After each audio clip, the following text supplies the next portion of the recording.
오늘의 가장 중요한 이야기는 기도에 관한 이야기. 우리가 기도하러 왔었는데 어떤 자세의 기도가 되어야 할까? 그것을 생각하면서 여러분들에게 이 본문의 말씀을 소개합니다. 제가 오기 전에 이광호 목사님이 지난 금요일 날 설교를 얼마나 했는가 보니까 1시간 하셨더라고요. 저는 1시간 못합니다. 저는 그저 모르죠. 또 뭐 성령께서 인도하시는 대로 하겠지만은, 그러나 뭐 그렇게 길게 하리라 생각 안 합니다. 제가 오늘 드리는 말씀의 그 가장 중요한 이야기는 사무엘이 은퇴하면서 난 너희를 위해 기도하겠다. 참 대단한 고별 설교 중에 마지막 부분이 우리의 마음을 울립니다. 제가 설명을 해드리죠.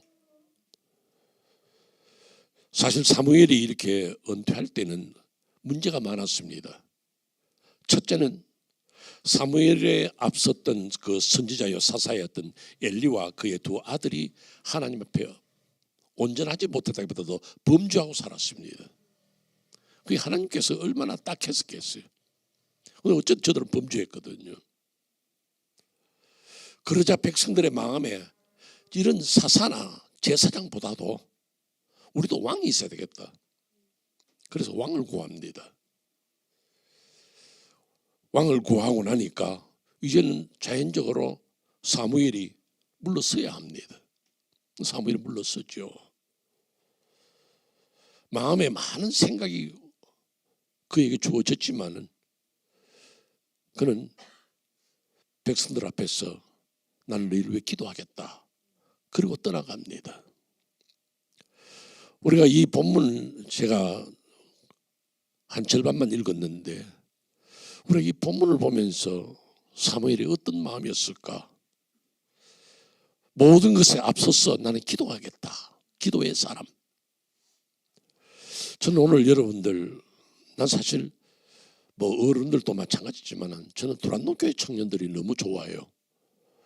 왜냐하면 첫째 이쁘고 좋죠. 이쁘고 또 청년들은 잘났고, 참 이런 청년들 보기 힘들어요. 저도 목회해봤잖아요. 근데 우리 두란노교회 청년들 진짜 좋아요.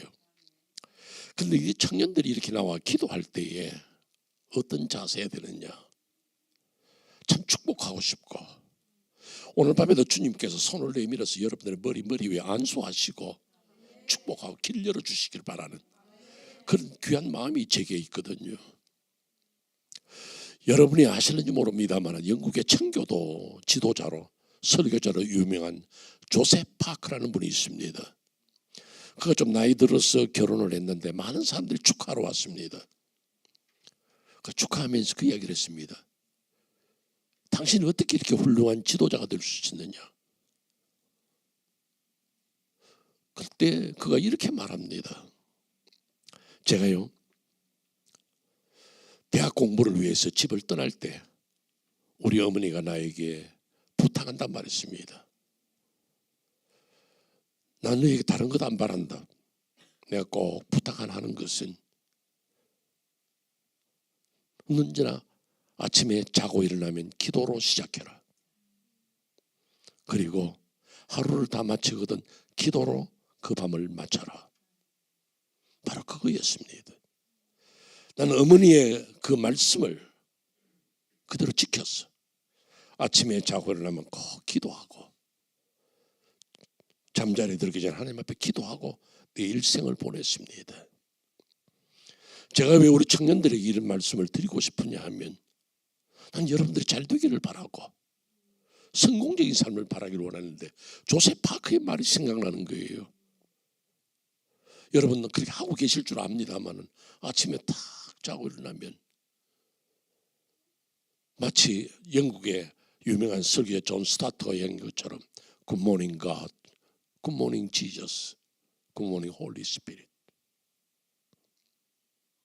하나님 안녕하십니까? 주님 안녕하십니까? 제가 말씀드렸잖아요. 조셉 파크는 그런지 몰라도 난 밤에 잘 때도 Good night God. Good night Jesus. Good night Holy Spirit. 저는 그렇게 기도하고 잡니다. 하나님, 내가 이 밤에 자는데요, 내 심장을 만져주시고 내 심장에서 흐르는 피가 온몸에 잘 돌아다니도록 인도해 주시고, 내일 아침에 제가 일어나야 되거든요. 근데 내가 못 일어나면 큰일 안 납니까? 교인들이 얼마나 놀라겠습니까? 목사님 새벽기도 해야 되는데. 근데 안 놀래도록 오늘 밤 잠 잘 자게 해주시고, 그렇게 기도하거든요. 여러분, 아침을 하나님께 드리고 밤에 잠자리를 하나님께 드리고 사는 삶, 그렇게 기도의 삶을 사는 것, 이것이 굉장히 중요해요. 여러분들 꼭 부탁하는 것은 기도의 삶을 사는 것 중요하다. 그러나 거기에 아울러서 부수적으로 꼭 필요한 것이 하나 있어요. 어떤 사람의 기도가 응답이 되느냐는 이거죠. 기도한다고 되는 것이 아니고, 예수님도 그 말씀하셨잖아요. 너희가 기도를 길게 한다고 해서 좋은 것 아니야. 가장 중요한 게 뭡니까? 오늘 우리가 하나님 앞에 어떤 자세냐, 한마디로 말하면 정결한 손을 가지고, 깨끗한 손을 가지고 죄 짓지 않은 온전한 심령으로 기도할 때에 그 기도가 응답이 되고, 그 기도에 하나님이 역사하신다는 그 사실을 잊지 마시기를 바랍니다. 여러분, 시편 24편 3절 한번 보세요. 뭐라고 말합니까? 여호와의 산에 오를 자 누구며 그의 거룩한 곳에 설 자가 누구냐? 하나님의 산에 누가 올라가느냐? 4절이 뭐라고 말합니까? 손이 깨끗하며 마음이 정결하며, 그런 사람이 여호와의 산에 올라갈 수 있고, 그런 사람의 기도가 응답이 된다는 겁니다. 그냥 엎드린다고 되는 게 아니고, 내가 박수를 치면서 찬송을 많이 불렀다고 되는 게 아니고, 내 삶이 얼마나 정결했느냐, 그걸 먼저 돌아보라는 겁니다. 바울 사도는 디모데에게도 똑같은 이야기를 합니다. 디모데전서 2장 8절이 뭐라고 말합니까? 거룩한 손을 들어 기도하기를 원하노라. 거룩한 손, 깨끗한 손, 그것이 에베소 교회에서 목회하는 디모데가 알아야 할 말씀이고 깨달아야 할 말씀. 그런데 오늘의 삶을 살면서 우리의 삶이 그렇게 형통하기가 어렵습니다. 왜냐하면 세상이 죄악으로 가득 차 있기 때문에. 몇 달 전에 제가 설교할 때에 열왕기상 13장에서 하나님의 사자 한 사람을 소개했습니다. 그러나 하나님께서 너는 여로보암 왕을 만나거든 떡도 먹지 말고 물도 마시지 말고 한 그 말을, 그걸 그대로 지킵니다. 그러나 그것이 과시하고 나타낼 때에 자신이 시험받아서 결국에는 사자에게 찢긴다는 사실을, 우리가 성도가 신앙생활을 온전히 끝까지 달려갈 수 있느냐? 왜냐하면 그 중간중간에 문제가 많고, 그 중간중간에 우리를 넘어지게 하고 실패하게 하는 것들이 너무 많기 때문에 온전한 신앙생활을 한다는 게 참 어렵습니다. 저도 살아보니까 그렇습니다. 저도 목회해보니까 그렇습니다. 오늘날 가짜 뉴스가 얼마나 많습니까? SNS를 통해서 엄청난 소식들이 오고 가지만 이걸 정말 믿을 수 있느냐? 때로는 그걸 믿다가 실패할 수도 있고, 이 신앙이 맞느냐 잘못 따라가다가 실패하는 경우가 얼마나 많습니까? 온전한 신앙생활을 한다는 것이 참 어려운데, 전 여러분들에게 하나 참 자랑삼아 말씀드리고 싶은 거는, 여러분이 두란노 교회에서 신앙생활을 한다는 것 큰 복인 줄로 믿으시기를 바랍니다. 이강화 목사라는 분을 만나서 신앙생활 한다는 그 자체가 큰 복입니다. 여러분, 어느 분이 제게 질문을 했습니다. 이건 설교 온 거 없는 이야기예요. 이러면 또 설교가 조금 길어질 것 같은데, 어느 분이 나한테 물었습니다. 목사님, 제가 앞으로 목회를 해야 될 사람인데 토론토에서 제게 추천해 줄 만한 목사님이 누구십니까? 그래요. 제 입에서 금방 나온 말이 누군지 아시세요? 누구예요? 아는 척해요. 이강화 목사. 이강화 목사님한테 배워라. 이강화 목사님이 뭘 배우느냐? 기도를 배워라. 이강화 목사님한테 뭘 배우느냐? 열정을 배워라. 나 그렇게 자랑했고, 또 여러분들도 내가 모시고 있는 그 목사님에 대한 그 긍지, 기쁨, 감격, 나 참 좋은 교회 결정했어, 신앙생활 잘한다. 여기 서 있는 부목사는 아무것도 아니야. 여러분들이 담임 목사님 귀하게 생각하고 그 말씀 앞에 엎드리고 함께하는 거. 그런데 왜냐하면 이 세상에도 죄송한 이야기지만은 가짜야 목사도 많고 온전하지 못한 목사도 많고 정말 정신이 없어요. 웬 루머가 그렇게 많이 돌아다니고 엉뚱한 이야기들을 우리로 하여금 흔들리게 하는지 신앙생활하다가 실패하게 한단 말이에요. 어느 동네에 문제 있는 사람이 하는 사람이 있어요. 이 술주정꾼인데요, 이 사람이 동네에서 문제를 일으키는 거예요. 때로는 술이 취해가지고 길거리 가다가 사람을 갖다가 두들겨 패기도 하고 아내를 갖다가 괴롭히고 자식들에게도 막 넌들을 낼 정도로 힘들게 하는 사람이었습니다. 동네에서도 손가락에 꼽히고 손가락질을 받고 대단한 사람이었죠. 그런데 그 사람이 어떻게 하다가 세상을 떠났어요. 그 동네에서 안타까우니까 그래도 부인을 생각해서 장례식을 해주자.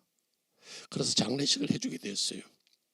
그래서 이제 장례식을 하는데 그 장례식을 맡아낸 목사님이 갑자기 일이 생겨가지고 그 장례식 인도를 못하게 됐어요. 그 장례식을 해야 되는데 또 어떻게 해야 되겠어요? 그래서 옆 동네에 있는 목사님을 좀 오시라 해주고 이 장례식 하나 해달라 그랬습니다. 그 목사님도 바쁜데 급하게 달려왔습니다.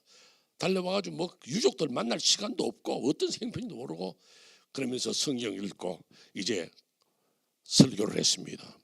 오늘 이 장례식에는 우리의 존경하는 아버지가 세상을 떠났습니다. 사랑하는 남편이 세상을 떠났습니다. 온 동네에서 칭송을 받던 귀한 분이 하나님 앞으로 갔습니다. 그러니까 그 자리에 앉아있던 부인이 갑자기 앞으로 나오는 거예요. 그래서 목사님이 그 나중에 이 뮤잉하는 시간이 있으니까 지금은 들어가시라고 하니까 아니요, 이 사람이 바뀌어졌는가 싶어서 내가 확인하러 옵니다 그러더래요. 그렇게 루머와 많은 문제들이 우리가 헷갈리게 만듭니다. 어떤 데는 좋은 사람을 나쁜 사람으로 만들기도 하고 때로는 나쁜 사람이 좋은 사람으로 변질되기도 하고 어느 것을 믿어야 될지 몰라요. 아마 여러분들 나름대로는 다 이렇습니다 저렇습니다 이야기하겠지만은 사람이 가지고 있는 직업 가운데 어떤 직업이 가장 힘들 것 같아요? 여러분도 뭐 다 안 해봐서 잘 모르죠. 뭐 우리 아버지 직업이 제일 힘듭디다 뭐 그렇게도 이야기할 수 있지만 제가 보기에는요 목사가 제일 힘들어요. 물론 이제 뭐 판사나 판사대로 경찰은 경찰대로 다 자기들이 힘들다 말하겠지만은 목사는 사람을 다루는데요 이게 보통 어려운 게 아니에요. 목사 한번 해보세요. 진짜 얼마나 어려운지. 진짜 정말 어떤 목사님이 책을 쓰면서 자네 정말 이 길을 가려나 하는 책 제목이 있어요. 진짜 책이에요. 책 제목. 굉장히 어려운 길을 가는 걸 이야기하는데 여러분 아실지 몰라요. 그 소망교회 곽선희 목사님, 이분이 은혜를 받고 자기가 목사하겠다고 나섰습니다. 그래 아버지가 굉장히 반대하고 뜯어말리는 거예요. 다른 건 다 좋다. 목사는 안 된다. 전 목사해야 됩니다. 하나님 나를 부르셔서 소명 가지고 난 주의를 할 겁니다. 안 돼요. 하도 아들이 그러니까 그럼 좋다. 내가 네게 조건을 3가지를 건다 그래요. 첫째, 목회하면서 문제를 문제로 삼지 말아라. 문제를 문제로 삼으면 그때부터 네가 문제가 된다. 좀 복잡하죠 이야기가. 문제를 문제로 삼지 말고 문제가 터졌구나 그렇게 알고만 그까지 고민하고 괴로워하고 힘들어하면 그때부터 네 자신 문제가 되어서 더 어려워진다는 거예요. 둘째, 베네병신은 네가 고칠 생각을 하지 말라는 거예요. 이런 베네병신의 말 알아요? 태어날 때부터 문제가 있는 사람. 그걸 우리가 일반적으로는 육체적인 질병을 말하지만은 근본적으로 사람이 잘못된 사람을 주님 내가 저 인간을 변화시켜야 됩니다. 네 힘으로는 안 돼. 그 사람을 받아들이고 위해서 기도하고 끌어나가라는 거죠. 그 다음에 세 번째로는 목회하는 동안에 일평생 운동하는 걸 잊어버리지 마라. 그래서 그때부터 목사님은 줄넘기와 아령으로 그의 목회 전반의 건강을 유지했다, 그런 이야기를 합니다. 어쨌든 사무엘도, 제가 왜 이 곽선희 목사님이나 그 이야기를 드리느냐 하면 인간관계가, 인간을 다룬다는 것이 굉장히 어렵습니다. 오늘 우리는 읽진 않았습니다만 제가 이 사무엘상에 들어와서 이 본문 읽을 때에 1절에서 읽을 때에 항상 가지는 의문이 하나 있었습니다. 왜 이 말을 했을까? 여러분, 사무엘상 12장 3절을 한번 보세요. 여기에 참 비통한 말씀이 있습니다. 뭐라고 말합니까? 내가 누구의 소를 빼앗았느냐? 누구의 나귀를 빼앗았느냐? 누구를 속였느냐? 누구를 압제하였느냐? 내 눈을 흐리게 하는 뇌물을 그의 손에서 받았느냐? 나는 왜 사무엘이 이 고별설교, 이 12장 고별설교거든요. 고별설교하는데 이 말을 갖다가 했을까 이거예요. 나 굉장히 고민했어요. 근데 제가 목회하면서, 제가 목회를 끝내면서 이 문제를 캐치한 거예요. 왜요? 말을 뒤집어 봐요. 백성들이, 사무엘의 밑에 있던 사람들이 전부 다 사무엘을 보고 욕한 거예요. 뇌물 먹었다, 나귀 뺏어갔다, 별의별 소리를 다 만든 거예요. 그러니까 사무엘이 오직 가슴이 아팠으면 내가 네 나귀를 뺏었느냐, 내가 네 암소를 취했느냐, 내가 네 뇌물을 먹은 적이 있느냐. 왜? 그런 말들이 돌았거든요. 그게 억울해서 그것을 토해낸 것이 바로 이 본문의 말씀인 거예요.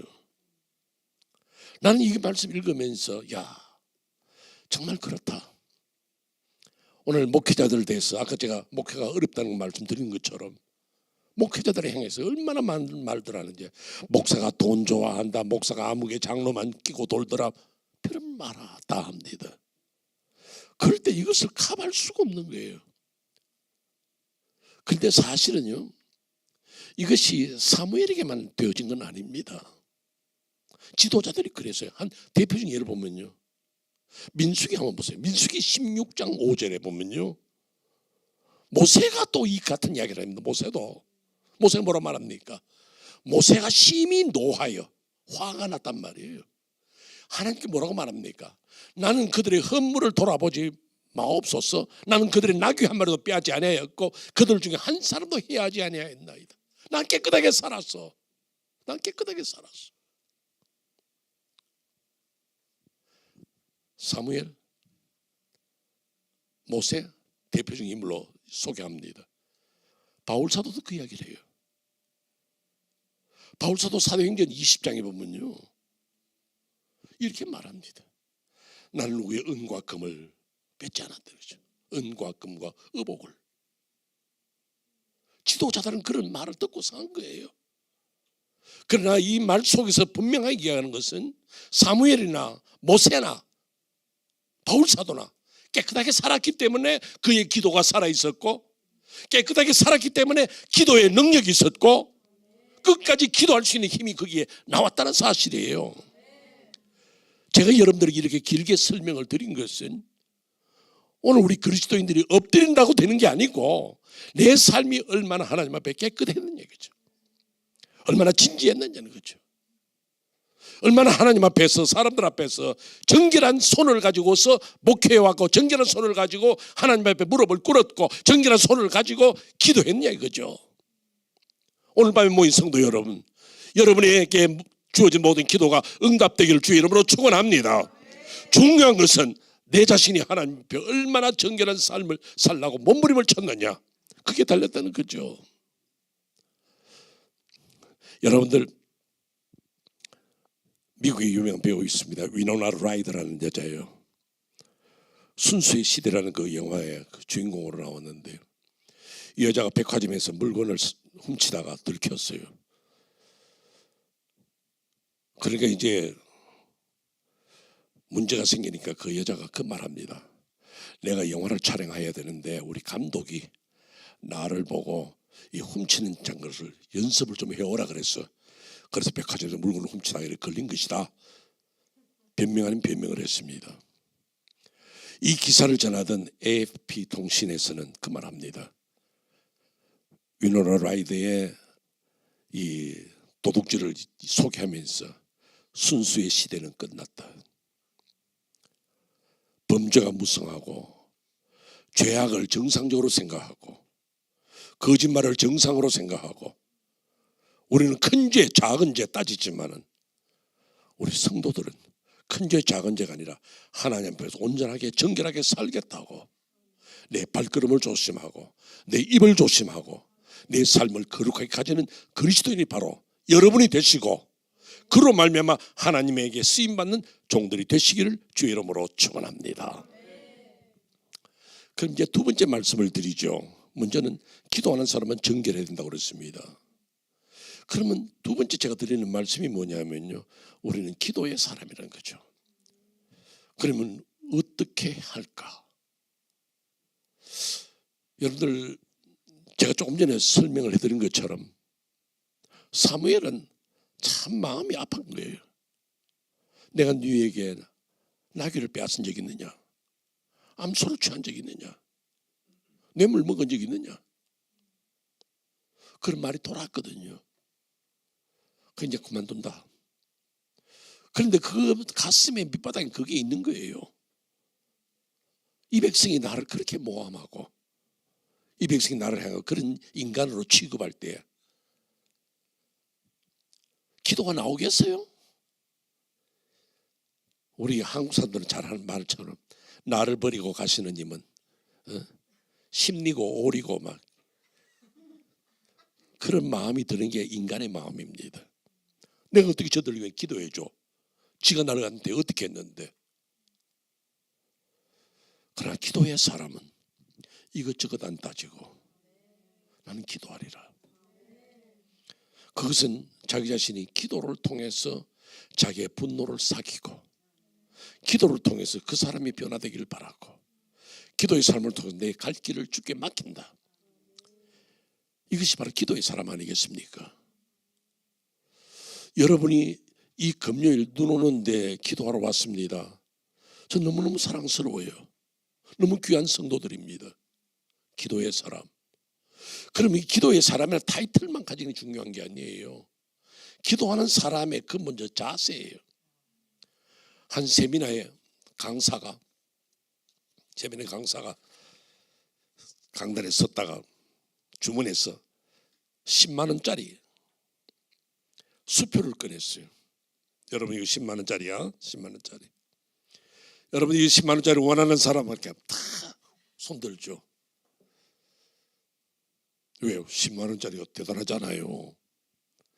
주시기만 하면 받죠. 뭐 나도 그러는데. 그러자 이 교수가요, 이 10만 원짜리 수표를 손으로 막 구겼습니다. 쭈글쭈글하게 줄. 이거 원하는 사람이니까 그래서 손들어. 왜? 구겨줘도 10만 원짜리야. 또 손들었다. 이번에는 땅바닥에다 패대기 치고 발로 밟았습니다. 원하는 사람 또 다 손들어요. 10만 원짜리는요, 구겨줘도 발로 밟혀도 10만 원짜리 10만 원짜리예요. 신앙의 사람은, 기도의 사람은 언제 어떤 순간에 밟히고 찢기고 뜯어지는 그런 아픔을 가지고 있다 할지라도 기도의 사람의 자세는 변하지 않는 겁니다. 뭐라고 말합니까? 난 너희를 위해 기도하겠다. 대단한 사람이에요. 자기를 향해서 손가락질하고 자기를 향해서 뇌물 먹었다고 말하고 자기를 향해서 많은 욕들을 했던 그 사람들 향해서 난 너희를 위해 기도하겠다. 얼마나 아름다운 장면인지 모릅니다. 오늘 우리는 과연 그럴 수 있을까? 저는 이런 오명을 덮어쓴 이유는 저는 사무엘의 아들들에게 있다고 봐요. 사무엘 아들들도 온전치 못했거든요. 그렇기 때문에 그 욕이 아버지에게 갔지 않았을까? 저는 그렇게 이야기를 합니다. 그러나 10만 원짜리처럼 나는 기도의 사람이다 생각하면 나 마음을 딱 잡아야 됩니다, 여러분. 나는 마음을 딱 잡아야 돼요. 시편 109편 4절 제가 좋아하는 성경 구절이에요. 어쩌면 여러분들 책에다가 마크로 이렇게 한번 표현해 주면 좋을 것 같아요. 여러분 인생 살다가 이런 일을 많이 당하거든요. 나는 사랑하는데 그 사람도 우리가 나를 괴롭혀. 그래도 나는 기도하겠다. 우리 과연 그렇게 했을까?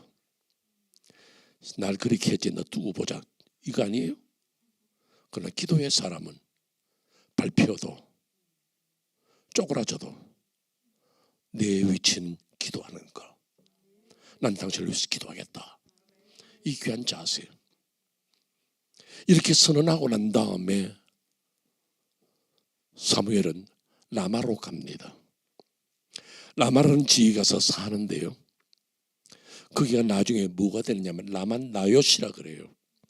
라만나요시란 말, 나요시란 말은 공동체란 말이에요. 라마에 공동체가 하나 생긴 거예요. 어떤 게? 기도의 공동체가 생긴 거예요. 많은 사람들이 와서 기도를 배우고 많은 사람이 와서 기도의 훈련을 받고 많은 사람이 와서 기도의 능력을 체험한 곳이에요. 라마나요. 라마가 나요스로 공동체, 공동 이 모임으로 변화된 거예요. 여러분들 읽진 않았습니다만 사무엘상 15장에 보면 다윗이 사울에게 쫓겨서 이 라마로 가서 사무엘과 함께 지냅니다. 난 그래서 다윗의 그 신앙의 훈련이 바로 이 라마나요스에서 사무엘에게 받았던 훈련이 아니었을까 그 생각을 합니다. 그것이 얼마나 기도의 능력이 컸던지 그곳을 방문하는 사람들이 다 예언을 하는 거예요. 야, 이게 대단한 거예요. 사무엘의 기도의 능력이 그 지역을 변화시키고 그 지역에 들어오는 사람마다 변화되도록 만들어버리는 거예요. 가장 대표적인 것이 누구냐? 사울이에요. 사울은 악한 사람이거든요. 그런데도 이 라마나요에서 올 때 그가 예언합니다. 능력을 받는 거예요. 얼마나 기도에 파워가 쓰였으면 그랬을까 이거죠. 여러분들에게 부탁드리는 것은 여러분들은 기도하러 모였고 기도를 장차 세게 해서 꿈을 이루고 여러분들의 기도를 통해서 하나님 역사가 나타나길 바라는 우리 젊은 청년들 또 우리 성도들, 그렇다면 여러분들의 자세가 어때야 되느냐? 가장 중요한 것은 정결한 그리스도인의 삶. 그것이 우리의 기도에 힘을 준다는 겁니다. 어떤 분이 연필을 이야기를 했어요. 사람은 연필과 같다. 5가지를 이야기하는데요. 5가지. 1번은 빼고 2번 연필은 쓰다가 항상 깎고 뾰족하게 만들어야 된다. 그렇잖아요. 한참 쓰다 보면 뭉퉁해지면 안 되니까 또 깎고 연필심을 예리하게 만들어서 쓴다는 거죠. 나는 성도들과 비교해 봤습니다. 그래, 성도들도 마찬가지야. 성도들도 항상 주의 전에 올라와서 말씀을 통해 나를 깎고 변화시키고 점점 예리하게 만드는 거. 누군가의 말처럼 가늘게 쓰려면 연필 심이 가늘어야 한다. 내가 하나님과 더 가까워지려면 어떻게 해야 돼? 나 자신을 더욱더 연단시켜야 한다는 거예요. 둘째가 바로 그거거든요. 셋째가 뭐냐? 연필에 지우개가 있는 것처럼 우리는 언제나 잘못할 수 있고 그것을 고쳐 쓸 수 있는 인생이 되라. 성도로 해서 완벽하게 사는 것 아니거든요. 우리는 언제나 나 자신을 돌아보면서 또 고치고 회개하고 변화되고, 이것이 바로 성도의 모습이 아니겠느냐 생각하는 거예요. 네 번째가 뭐냐? 네 번째는 연필은 나무가 중요한 것이 아니라 안에 심이 중요하다. 뭐 이렇게 연필을 보면요, 뭐 향내 나는 그 나무도 있고 뭐 별별 다 있지만은 중요한 것은 연필 심이 없으면 이건 아무것도 아니거든요. 성도도 마찬가지야. 뭐 박사가 되었다, 돈 많이 벌었다, 뭐 가정이 좋다 다 좋지만은 그 사람의 인격, 우리 성도에게는 신앙적인 자세가 어떠냐, 이게 중요하다는 거죠. 그 다음에 마지막 5번이 뭐냐, 5번째는 연필은 벽에 걸어놓는 것이 아니고 장식용이 아니고 써야 된다는 거죠. 쓰임을 받아야 돼. 그래야 연필로서의 가치가 있는 거지. 아, 저 연필 저거 내가 어디 가서 관광 갔다가 사왔는데 좋더라. 그럼 나도 뭐해요? 연필의 가치는 쓰는 데 있다는 거죠. 우리가 이 땅에 태어났을 때 그냥 사는 게 아니라 하나님의 앞에 쓰임받는 존재, 하나님이 귀하게 쓰는 그런 존재가 되어야 한다는 거예요. 그럼 중요한 게 뭐냐? 1번이 뭘까요? 그 연필을 누가 쓰느냐는 거죠. 그 연필을 누가 쓰느냐. 악한 사람이 그 연필을 가지고 쓰면 나쁜 일에만 그 연필을 씁니다. 좋은 사람이 그 연필을 쓰면 좋은 작품을 만들기 위해서 글을 씁니다. 오늘 우리는 누구의 손에 잡혀야 될까요? 바로 하나님의 손. 하나님의 손에 잡히는 성도가 되고 하나님의 손에 잡히는 청년이 되고 하나님 앞에 쓰임받는 일꾼 되어야 우리가 온전히 하나님의 사람으로 살게 될 줄로 믿습니다. 여러분들, 디모데후서 2장 21절 마지막으로 9절 소개합니다. 뭐라고 말합니까? 그러므로 이런 것에서 자기를 깨끗하게 하면 귀히 쓰는 그릇, 정결하게 하면 우리는 귀히 쓰는 그릇이 됩니다. 여러분, 이 땅에 그냥 살래요? 의무하다 살래요? 하나님 앞에서 쓰임받는, 하나님이 쓰시는 연필, 하나님이 쓰시는 귀한 존재, 정말로 하나님이 여러분을 볼 때 전 욥에게 하신 말씀 그대로 내가 인정해드리고 싶어요. 네가 내 종 욥을 위하여 보았느냐? 그와 같이 순전하고 정직하고 여호와를 경외하고 악에서 떠난 자가 없느니라. 얼마나 귀해요. 오늘 바로 하나님께서 두란노 교회 아무개 청년 봤느냐? 두란노 교회 아무 청년 처녀 봤느냐? 그와 같이 믿음으로 살고 깨끗하게 사는 사람이 없어. 그러면 어떻게 돼요? 하나님이 쓰는 그릇이 되는 거예요. 여러분이 하나님 앞에 쓰임받는 그릇이 되기를 원하거든 정결하세요. 기도에 힘쓰시길 바랍니다. 그러면 하나님의 놀라운 역사가 여러분이 나타날 줄로 믿고 늘 승리하고 쓰임받는 성도, 쓰임받는 청년 되시기를 주의 이름으로 축원합니다. 우리 찬송 한 장 부릅시다. 264장입니다. 정결하게 하는 셈이 나의 앞에 있도다.